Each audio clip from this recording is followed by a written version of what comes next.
Halo teman-teman, selamat datang di Darsam FPL. Pembahasan kali ini tentang Game Week 1 musim 25-26. Langsung aja ya kita ke squadnya. Yang pertama aku pilih kipernya itu Matt Sales. Matt Sales ini nanti ketemu Brentford di kandang. Terus yang milih baru 20,6. Kenapa Matt Sales? Karena musim kemarin dia lumayan sih, harganya masih 5, belum yang 5,5, yang paling mahal kan 5,5 ya, masih 5. Terus musim kemarin juga dia sempat ada assist. Nah itu, jadi aku pilih Matt Sales. Lanjut ke posisi kiper kedua, aku pilih Cardarlo. Kenapa Cardarlo? Karena harganya yang paling murah, pasti ini tak taruh di cadangan ya. Si Darlo ini sebenarnya baru mulai jadi startingnya Leeds United itu setelah Meslier, kiper utamanya Leeds United, cedera. Kalau nggak salah ya, kalau nggak salah cedera. Terus 9 laga tersisanya Leeds yang jadi kiper utamanya Darlow ini, dia harganya 4, yang milih masih 4,4. Kalau kalian mau jadiin kiper utama ya silahkan, cuman ya hati-hati aja soalnya eh, tim baru naik gitu kan. Lanjut ke posisi back. Yang pertama, back aku ini ada premium 2. Pertama itu Frimpong. Kenapa pilih Frimpong? Karena di Leverkusen Frimpong ini posisinya wing sayap, gelandang sayap. Di Liverpool tapi dia main jadi back back sayap ya kan, gantiin Arnold. Bakal sering maju sih kayaknya ya, bakal sering ngirim umpan lambung ke strikernya Eketike.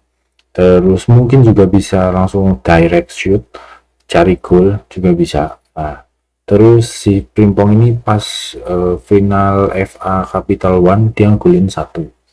Itu bukti kalau dia tuh agresif. Walaupun nanti ini agak anomali ya, soalnya Frimpong nih ketemu siapa, Bournemouth. Kita masih percaya kutukan di FPL kalau tim yang main duluan tuh biasanya malah jeblok, gak sesuai ekspektasi. Cuman ya kita lihat aja nantilah ya. Harganya 6, yang milih 30, udah banyak suka yang milih. Lanjut ke back kedua. Back kedua aku pilih Guardiol. Kenapa Guardiol? Guardiol tuh mainnya musim kemarin bagus, bagus banget malah. Goal skornya 5 loh. Kayaknya jadi back yang paling produktif ya. Ada 5 gol tuh. Clean sheet-nya 13. Nah, Guardiol juga kalau lihat mainnya Pep di musim kemarin kan banyak banget tuh defensive contribution-nya. Jadi aku juga berharap dari defensive contribution-nya Guardiol buat mengarungi musim ini. Terus fixturnya nanti ketemu Wolves, yang mana secara head to head kayaknya lebih unggul Man City ya. Yang milih udah 16, harganya 6. Oke, lanjut ke back ketiga aku sebenarnya Wan Bissaka. Kenapa Wan Bissaka? Karena fixturnya mudah sekali. Ketemu Sunderland. Nah, kemungkinan si Wan Bissaka nyetak gol tuh ada, soalnya dia sering banget kirim crossing. Musim kemarin juga dia ada 2 gol sama 6 assist. Nah, terus yang pilih juga ada banyak. Ini apa ya, favorit pemain-pemain FPL sebenarnya sih. Harganya 4,5, bisa dibilang murah juga. Fixture kedepannya juga nggak yang merah, masih putih-putih semua. Jadi aku pilih Wan Bissaka. Terus yang keempat, back si Jet Spence.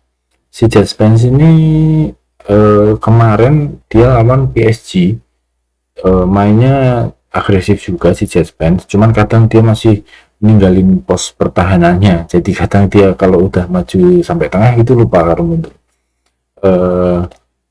Walaupun begitu, dia nanti ketemu Burnley, tim debutan, fixturnya hijau, jadi aku pilih Jet Spence. Yang milih masih 0,9 nih, kalian bisa jadi diferensial. Kayaknya sih bakal starting ya nanti ya, soalnya aku bakal pakai 4 back kayaknya. Oke, lanjut ke back terakhir, ini back pelengkap. Aku pilih Steve. Kenapa Steve? Karena apa ya, karena murah aja sih, karena harganya 4, Terus setelah itu nanti dia ketemu Sunderland, sama-sama tim debutan. Yang milih 18,3 ini nandain kalau banyak yang percaya Steve ini bakal jadi prospek gitu. Itu ya defendernya. Lanjut ke midfielder ini, wah, midfielder ini pas milih agak susah sih, susah banget malah. Pertama aku pilih Salah ya. Salah nih nggak tahu kemarin pas ketemu Crystal Palace dia malah nggak ngegolin, dia tuh penalti, ini agak start kecil juga sih. Tapi ngelihat dari musim kemarin juga awal-awal 3 laga awal dia nggak begitu langsung seger ya. Nah ini pas banget sama fixturnya yang mana dia ketemu tim berat, ada Newcastle sama Arsenal, habis itu tim muda Burnley sama Everton. Yang milih pasti udah banyak, 53% udah yang milih. Harganya 14,5, mahal banget. Ini bikin susah nyari main lain. Oke, lanjut ke midfielder kedua, itu Cole Palmer. Cole Palmer pas lawan PSG di final dia golin 1. Terus XG-nya kayaknya paling tinggi pas lawan PSG itu si Palmer sama Joe Pedro. Habis itu di musim kemarin juga dia ada 15 gol 10 assist, itu bagus banget buat ukuran FPL ya. Clean 10. Nah nanti ini Palmer ini sering banget ngelakuin build up. Nah mungkin nanti bisalah dapat defensive contribution. Lanjut, oh iya, Palmer harganya 10,5 ya, naik 2, kalau nggak salah musim kemarin tuh 8,5. Yang milih udah 60%, banyak yang percaya nih Palmer. Lanjut, midfielder ketiga aku ada Starboy ini pas pramusim itu kalau dicombine gol sama asisnya itu bukan gol sama asis tapi oh iya benar, gol sama asisnya itu 3 dari total 355 menit bermain di Arsenal pramusim. Jadi dia juga sering ngirim-ngirim crossing, yang mana Arsenal kan strikernya baru ya, Gyökeres tuh voucher. Kemungkinan sih kalau dia ngirim crossing enak, Gyökeres bisa lah ngegolin assist buat Saka. Oke, lanjut. Saka nih harganya 10, ini 3 midfielder premium aku. Habis itu aku lanjut ke midfielder biasa, Baleba. Kenapa pilih Baleba? Karena Baleba musim kemarin starting 31 kali, walaupun dia nggak banyak kasih kontribusi, cuman paling nggak musim ini kan dia banyak nih ngelakuin percobaan tendangan dari luar yang biasanya dilakuin sama Joe Pedro sama Baleba. Nah mungkin nanti jadi tumpuan juga kayak CS-an sama Mitoma gitu kan, kanan kiri Mitoma, kanan Baleba. Fixturnya sih nggak susah-susah, harusnya sih mungkin bisa lah ya ngimbangin Fulham di home. Yang milih juga baru 5, harganya 5 itu, yang penting harganya 5. Lanjut midfielder terakhir aku ada pilih Tavernier. Tavernier ini kenapa aku pilih, karena ada rumor si Justin Kluivert mau pindah, yang mana Tavernier ini bisa jadi backup, dan dari rumor itu kalau misal benar kan Kluivert pindah, Tavernier jadi pemain utama. Nah fixturnya sih susah ya, cuman habis itu mereka ketemu Wolves. Oh iya, ngomong-ngomong, balik lagi ke anomali tadi ya, kalau laga awal apalagi laga pembuka tuh kadang ada anomali, bisa aja Bournemouth ngasih kejutan ya kan. Harganya 5,5, ini yang ngepick juga 0,4, jadi ya masih aman buat jadi diferensial. Oke, lanjut ke striker ini kenapa nggak ada yang premium karena udah habis ke midfielder, karena striker tuh nggak ada defensive contribution-nya, jadi aku lebih ya memberatkan ke midfielder lah. Oke, kita mulai dari yang paling utama sih antar ya si Joe Pedro aja lah ya.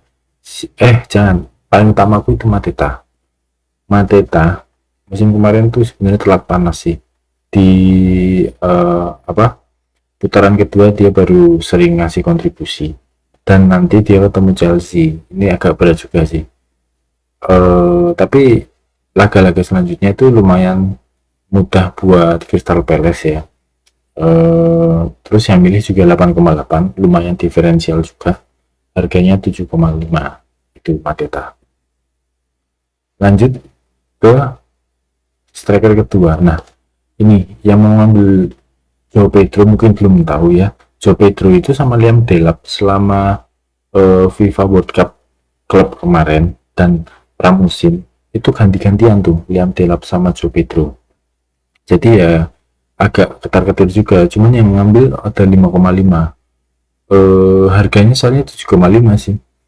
7,5 M tuh buat striker yang lumayan produktif itu ya masih murah lah. Jadi aku ambil João Pedro. Nah, yang terakhir striker aku pilih Joel Piro dari Leeds United. Fixture pertamanya lawan Everton di home, yang ngambil 2,5, harganya 5,5. Aku belum tahu sama sekali ini Joel Piro kayak gimana, cuman di pramusim dia ada kontribusi total goal assist itu 4 kalau nggak salah ya, benar 4. Jadi ya ini bisa jadi striker ketiga. Buat reguler juga dia bagus, dia main terus sih kayaknya sih selama di Leeds. Oke, itu ya picknya. Terus kita cari diferensial.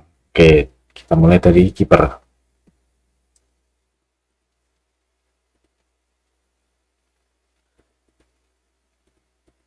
Nah, kiper kalau nggak mau si Marcels itu pilihannya sedikit teman-teman. Kalau misalkan banknya teman-teman tinggal 0 ya, nah yang bisa kalian pilih itu antara Sanchez sama Henderson dan Leno. Kalau Trafford sih aku nggak yakin dia bakal jadi starting ya, kayaknya sih masih Ederson. Iya, kayaknya masih Ederson. Paling ya 3 itu. Lebih condong ke Sanchez ya aku buat jadi diferensial. Karena mainnya Chelsea kayaknya bagus sih musim kemarin ya, lumayan lah. Dia ada clean sheet 10, itu kayaknya bisa jadi diferensial. Ya nggak diferensial juga, udah 21% yang ambil. Jadi pilihan lainnya ya Robert Sanchez. Lanjut ke diferensial back. Nah, ini agak susah, aku nggak begitu ngulik kalau back, tapi yang jelas mungkin kalian bisa masukin pemain dari Liverpool lain, atau yang belum kita sebut Arsenal kayak musim kemarin Gabriel sama Saliba itu poinnya kayaknya paling banyak di klubnya itu paling banyak. Atau mungkin teman-teman bisa ambil Murilo. Kayaknya sih aku bakal ambil Murilo ya kalau misalkan nanti di penghujung sebelum big match sebelum laga ada apa-apa ya. Murilo ini juga di Nottingham sering dapat clean sheet ya kan. Yang Murilo bisa jadi pilihan. Yang ambil baru 5,9. Lanjut ke pilihan lain, posisi midfield. Nah, ini yang agak susah. Kalau teman-teman mau nyari opsi lain kan udah mepet, paling ya teman-teman keluarin si Saka. Nah, nanti kita lihat kalau misalkan pertandingan awal ternyata MU bagus, kayaknya aku bakal masukin pemain MU, entah itu Bruno, entah itu Cunha atau Fernandes. Soalnya aku punya feeling kayaknya MU bakal bagus sih musim ini ya. Oke, lanjut ke striker. Kalau budgetnya teman-teman kayak punya aku ya pas-pasan banget 0, kayaknya teman-teman nggak punya banyak pilihan sih. Paling ya antara João Pedro dikeluarin, terus teman-teman antara João Pedro atau Mateta dikeluarin, terus nanti teman-teman pilih Stan Larsen sama Liam Delap. Itu Stan Larsen ini musim kemarin ada 14 gol, dia jadi tulang punggungnya si Wolves. Liam Delap juga Yang Delap kemarin tuh ada 12 gol, tulang punggungnya Ipswich. Sekarang di Chelsea main reguler, tapi sering gonta-gantian sama Joe Pedro. Begitu antara Larsen sama Delap. Begitu teman-teman. Sebenarnya itu aja ya pembahasan game week pertama buat besok. Terima kasih.